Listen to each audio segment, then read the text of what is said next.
नमस्कार मित्रों, मैं डी सर। स्वागत है आप सब लोगों का मेरे अपने चैनल डी सर एकेडमी में। Good morning to all. कैसे हैं आप सब लोग?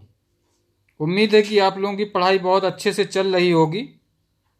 देखिए मित्रों, एक जानकारी मैं दे देता हूं आपको कि आज का जो ये वीडियो सेट है मेरा, ये वर्ल्ड जीके पर डिपेंड है और इसमें हिस्ट्री की भी काफ़ी इम्पोर्टेंट चीज़ें हैं, तो इसको ज़रूर ध्यान से पढ़ें और पढ़ने के बाद रिवीजन ज़रूर करें। और ऐसे ही नए नए वीडियो के साथ में हम मिलते रहेंगे आपसे। तो करना क्या है कि चैनल को आप सब्सक्राइब कर लें और साथ ही बेल आइकन दबा दें, ताकि मेरा हर एक वीडियो समय से आप तक पहुंचता रहे और आपकी पढ़ाई होती रहे। तो चलिए इसी उम्मीद के साथ में शुरू करते हैं आज का पहला क्वेश्चन। भारत में किस गवर्नर जनरल ने स्थायी भूमि राजस्व प्रणाली की शुरुआत की थी? ऑप्शन फर्स्ट है Lord Curzon, option second Lord Ripon, option third Lord पिल्टन, ऑप्शन फोर्थ लॉर्ड मेंटिक। बताना है भारत में किस गवर्नर जनरल ने स्थायी भूमि राजस्व प्रणाली की शुरुआत की थी।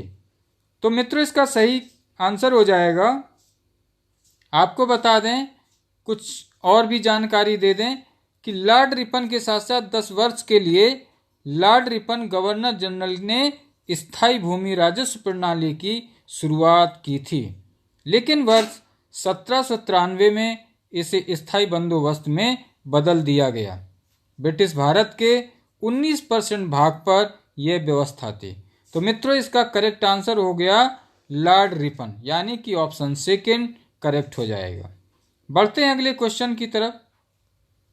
अगला क्वेश्चन आ गया है, भारत में मुसलमानों के द्वारा चलाया गया खिलाफत आंदोलन किस वर्ष में शुरू हुआ था?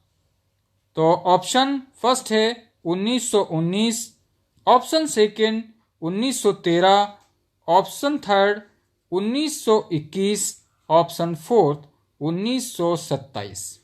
बताना है भारत में मुसलमानों के द्वारा चलाया गया खिलाफत आंदोलन किस वर्ष में शुरू हुआ था? तो इसका करेक्ट आंसर हो जाएगा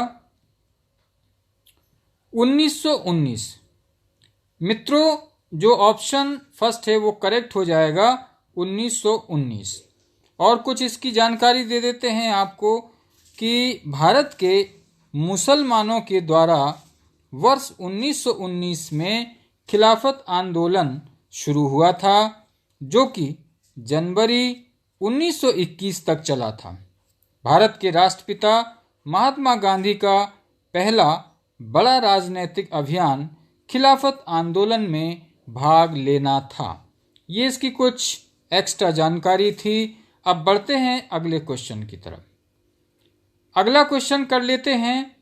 अगला क्वेश्चन आ गया है, इनमें से किस अधिनियम के द्वारा भारत में दास्ता को समाप्त कर दिया था?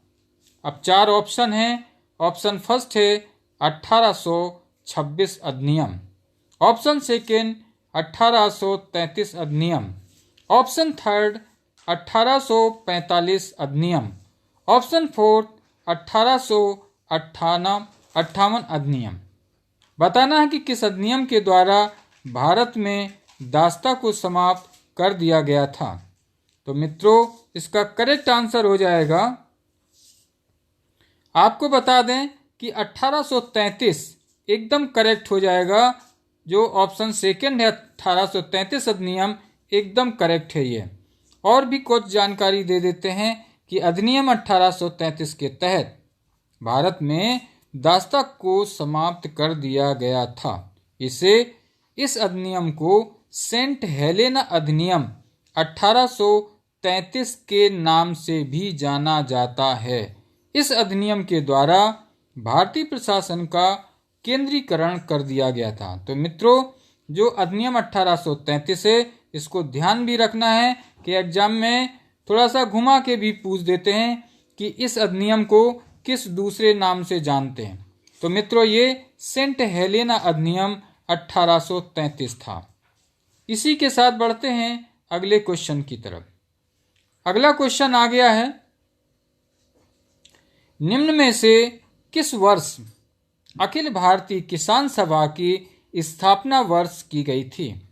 बहुत ही इंपॉर्टेंट क्वेश्चन है ये, और जो लोग यूपीएससी की तैयारी कर रहे हैं या क्लर्क ग्रेड की कर रहे हैं, बैंक एसएससी यूपीएससी कर रहे हैं, उनके लिए बहुत ही बेहतरीन क्वेश्चन है, तो इनको जरूर पढ़ते रहिए मित्रों। तो बताना है इसमें किस वर्ष अखिल भारतीय किसान सभा की स्थापना वर्ष की गई थी। ऑप्शन फर्स्ट है 1942, option second 1938, option third 1936, option fourth 1955। तो मित्रों इसका करेक्ट आंसर हो जाएगा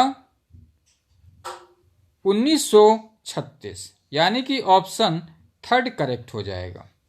और आपको कुछ एक्स्ट्रा चीज बता देते हैं इस विषय में कि किसान नेताओं ने 11 अप्रैल 1936 को लखनऊ में अखिल भारतीय किसान सभा की स्थापना की थी, जिसमें स्वामी सहजानंद सरस्वती और प्रोफेसर एनजी रंगा को महासचिव चुना गया था। ये कुछ अंदर की जानकारी थी। और बढ़ते हैं अगले क्वेश्चन की तरफ। अगला क्वेश्चन भी आ गया है, एलोरा में प्रसिद्ध शिव मंदिर का निर्माण निम्न में से किस शासक ने किया था? बेहद इंपॉर्टेंट क्वेश्चन है ये। बताना है कि एलोरा में प्रसिद्ध शिव मंदिर का निर्माण किस शासक ने किया था। अब 4 शासक हैं आपके सामने, 4 ऑप्शन हैं।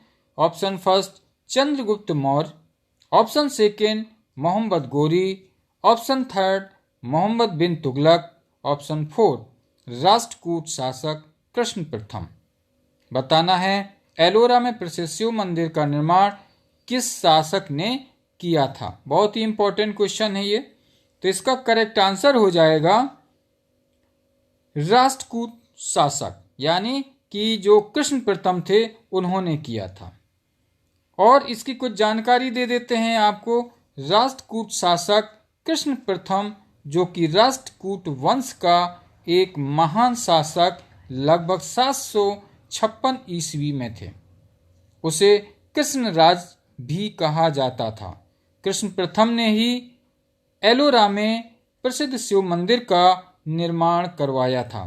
तो मित्रों इसका जो करेक्ट आंसर होगा वो ऑप्शन फोर्थ हो जाएगा, राष्ट्रकूट शासक कृष्णदेव प्रथम। बढ़ते हैं अगले क्वेश्चन की तरफ। अगला क्वेश्चन आ गया है, निम्न में से किस काल में कृषि समुदाय की उत्पत्ति हुई थी? कौन से काल में कृषि की उत्पत्ति हुई थी ये बताना है। ऑप्शन फर्स्ट है नवपाषाण काल, option second Chalcolithic, option third Palaeolithic, option fourth Mesolithic. बताना है कि किस काल में कृषि समुदाय की उत्पत्ति हुई थी। तो इसका करेक्ट आंसर हो जाएगा नवपाषाण काल, यानी कि नवपाषाण काल जिसे न्यूलिथिक काल भी कहते हैं। लगभग 6000, 7000 से 3000 वर्ष पूर्व जॉन लुबाक ने नवपाषाण संस्कृति की संज्ञा दी थी। इसी काल में ही कृषि समुदाय की उत्पत्ति हुई थी। बहुत ही बेहतरीन क्वेश्चन है मित्रों, तो इनको पढ़ते रहिए। और अगला क्वेश्चन भी आ गया है, अगला क्वेश्चन कर लेते हैं। भारत में डायर की को किस अधिनियम के द्वारा पेश किया गया था? ऑप्शन फर्स्ट है 1809 अधिनियम, ऑप्शन सेकंड है 1819 अधिनियम, ऑप्शन थर्ड है 1909 अधिनियम और ऑप्शन फोर्थ है 1919 अधिनियम। तो इसका करेक्ट आंसर हो जाएगा, आपको बता दें 1919, यानी कि जो ऑप्शन फोर्थ है वो करेक्ट हो जाएगा 1919। और इसकी कुछ एक्स्ट्रा जानकारी दे देते हैं आपको।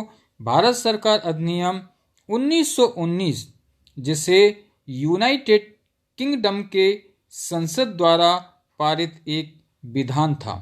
इसे मॉन्टेग्यू चेम्सफोर्ड सुधार के नाम से भी जाना जाता है।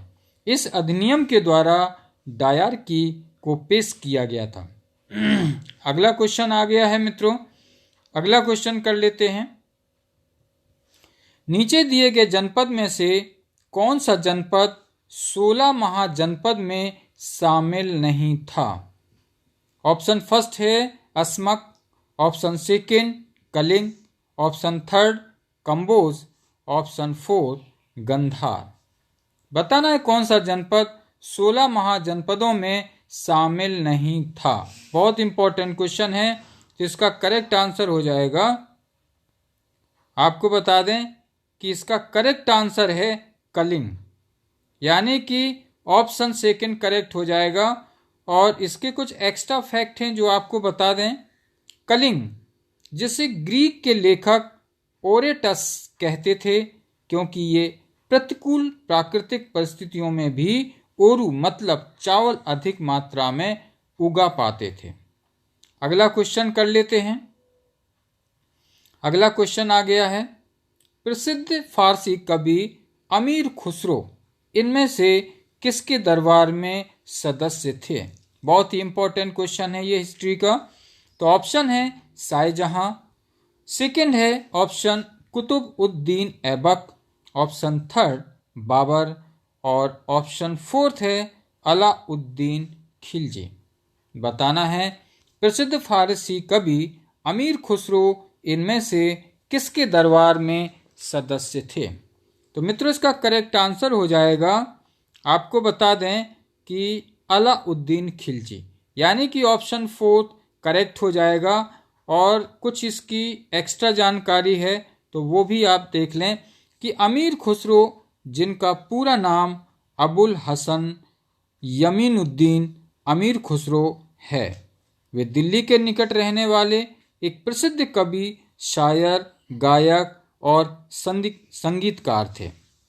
वे ही अलाउद्दीन खिलजी के दरबार में सदस्य थे। उन्होंने 7 मुसलमानों का शासन देखा था। ये बहुत अच्छी जानकारी है, तो इसे जरूर पढ़ें आप। और अगला क्वेश्चन कर लेते हैं। अगला क्वेश्चन है, ब्रिटिश कालीन भारत के किस शिक्षा शास्त्री ने ब्रिटेन भारत को सूखा रखा था और खून बह रहा था विचार सामने रखा था? बहुत ही इंपॉर्टेंट है, फिर से क्वेश्चन हम रिपीट कर देते हैं आपको कि ब्रिटिश कालीन भारत के किस शिक्षा शास्त्री ने ब्रिटेन भारत को सूखा रहा था और खून बह रहा था विचार सामने रखा? तो ऑप्शन फर्स्ट है लाला लाजपत राय, ऑप्शन सेकंड है जीवी जोशी, ऑप्शन थर्ड है दादा भाई नौरोजी, ऑप्शन फोर्थ है रविन्द्रनाथ टैगोर। बताना है इसका कौन सा आंसर करेक्ट हो जाएगा। तो इसका करेक्ट आंसर होगा दादा भाई नौरोजी, यानी कि ऑप्शन थर्ड करेक्ट हो जाएगा। और इसके कुछ एक्स्ट्रा फैक्ट हैं वो भी आपको बता दें कि दादा भाई नौरोजी, जिन्हें भारत का वयोवृद्ध पुरुष भी कहा जाता था, जिन्हें भारत का वयोवृद्ध पुरुष भी कहा जाता था, उन्होंने ब्रिटेन भारत को सूखा रहा था और खून बह रहा था विचार सामने रखा था, और साथ ही उन्हें भारतीय राजनीति का पितामह भी कहा जाता है। दादा भाई नौरोजी को भारतीय राजनीति का पितामह भी कहा जाता है। ये काफ़ी इम्पोर्टेंट है। और अगला क्वेश्चन कर लेते हैं। अगला क्वेश्चन है, कल्हड़ द्वारा लिखित एक संस्कृत ग्रंथ राजतरंगिणी इनमें से किसका इतिहास है? तो ऑप्शन फर्स्ट है जहांगीर के शासनकाल, ऑप्शन सेकंड कश्मीर का इतिहास, ऑप्शन थर्ड है अमेरिका का इतिहास, ऑप्शन फोर्थ है समुद्रगुप्त का शासनकाल। तो इसका करेक्ट आंसर हो जाएगा कश्मीर का इतिहास। मित्रों इसका जो ऑप्शन है वो ऑप्शन सेकंड करेक्ट हो जाएगा, कश्मीर का इतिहास। और इसकी कुछ एक्स्ट्रा जानकारी है, कल्हड़ के द्वारा लिखे गए संस्कृत ग्रंथ राजतरंगिणी, जिसका अर्थ है राजाओं की नदी और राजाओं का इतिहास या समय प्रवाह इस ग्रंथ में कश्मीर का इतिहास लिखा गया है। इसकी रचना 1148 से 1150 के बीच हुई थी। अब करते हैं अगला क्वेश्चन। अगला क्वेश्चन है 1964 में जवाहरलाल नेहरू की मृत्यु के बाद भारत के कार्यवाहक प्रधानमंत्री कौन बने? Very important question. बताना है 1964 में जवाहरलाल नेहरू की मृत्यु के बाद भारत के कार्यवाहक प्रधानमंत्री कौन बने? ऑप्शन फर्स्ट है मोरारजी देसाई, मोरारजी देसाई, और सेकंड है वीपी सिंह, ऑप्शन थर्ड है गुलजारी लाल नंदा, ऑप्शन फोर्थ है चरण सिंह। बताना है 1964 में जवाहरलाल नेहरू की मृत्यु के बाद भारत के कार्यवाहक प्रधानमंत्री कौन बने? तो इसका करेक्ट आंसर हो जाएगा गुलजारी लाल नंदा, यानी कि ऑप्शन थर्ड करेक्ट हो जाएगा। और कुछ इसकी एक्स्ट्रा जानकारी है। गुलजारी लाल नंदा का जन्म 4 जुलाई 1898 में सियालकोट यानी कि पंजाब पाकिस्तान में हुआ था। वे 1964 में जवाहरलाल नेहरू की मृत्यु के बाद भारत के कार्यवाहक प्रधानमंत्री बने थे। बहुत ही इंपॉर्टेंट क्वेश्चन है ये। और बढ़ते हैं अगले क्वेश्चन की तरफ। अगला क्वेश्चन भी आ गया है 1974 में पोखरण का पहला परमाणु परीक्षण को क्या कोड दिया गया था? बहुत ही इंपॉर्टेंट क्वेश्चन है ये मित्रों। पहला ऑप्शन है laughing Buddha, option second dancing Buddha, option third blessing Buddha, option fourth smiling Buddha. बताना है कि 1974 में पोखरण का पहला परमाणु परीक्षण को क्या कोड दिया गया था? तो इसका करेक्ट आंसर हो जाएगा स्माइलिंग बुद्धा, यानी कि ऑप्शन फोर्थ करेक्ट हो जाएगा स्माइलिंग बुद्धा। और इसकी एक्स्ट्रा जानकारी है कि वर्ष 1974 में पोखरण का पहला परमाणु परीक्षण को स्माइलिंग बुद्धा कोड दिया गया था। तो इसको ध्यान रखें। और बढ़ते हैं अगले क्वेश्चन की तरफ। अगला क्वेश्चन भी आ गया है 1982 के एशियाई खेलों की मेजबानी किसके द्वारा की गई थी? Option first Saudi Arab, option second Bharat, option third Pakistan, option fourth दक्षिण कोरिया। बताना 1982 के एशियाई खेलों की मेजबानी किसके द्वारा की गई थी? तो इसका करेक्ट आंसर हो जाएगा भारत के द्वारा, यानी कि ऑप्शन सेकेंड करेक्ट हो जाएगा भारत। क्योंकि एशियाई खेलों जिसे एशियाड के नाम से जाना जाता है, इसका आयोजन हर 4 वर्ष के बाद किया जाता है। इस खेल में एशियाई महाद्वीप के देशों से खिलाड़ी हिस्सा लेते हैं। एशियाई खेलों की मेजबानी वर्ष 1982 में भारत ने की थी। तो अगला क्वेश्चन कर लेते हैं। अगला क्वेश्चन आ गया है असहयोग आंदोलन निम्नलिखित में से किस वर्ष में शुरू किया गया था? क्योंकि ये गांधी जी से रिलेटेड है तो इम्पोर्टेंट तो है ही साथ में, तो इसको ध्यान रखें। ऑप्शन फर्स्ट है 1920, ऑप्शन सेकंड है 1877, ऑप्शन थर्ड है 1919, ऑप्शन फोर्थ है 1856। बताना है असहयोग आंदोलन किस वर्ष शुरू किया गया था? तो इसका करेक्ट आंसर हो जाएगा 1920, यानी कि ऑप्शन फर्स्ट करेक्ट हो जाएगा। और असहयोग आंदोलन जो गांधी जी के नेतृत्व में चलाया गया पहला आंदोलन था। यह आंदोलन सितंबर 1920 से फरवरी 1922 के बीच चलाया गया था। इस आंदोलन में 396 हड़तालें हुई, जिसमें 6 लाख श्रमिक शामिल थे। अगला क्वेश्चन कर लेते हैं। शिकागो यानी यूएसए में वह विश्व धर्म सम्मेलन किस वर्ष आयोजित किया गया था, जिसमें स्वामी विवेकानंद की धर्म विषयक वक्तव्य को एक मुख्य आकर्षक के रूप में शामिल किया गया था। मित्रों, ये बहुत ही इम्पोर्टेंट क्वेश्चन है और जो लोग केबीसी की तैयारी कर रहे हैं तो ये क्वेश्चन 50 लाख, 1 करोड़ और 7 करोड़ के क्वेश्चन में पूछा जाने वाला क्वेश्चन है। तो इसके ऑप्शन हैं 1882, option second 1889, option third 1893, option fourth 1878।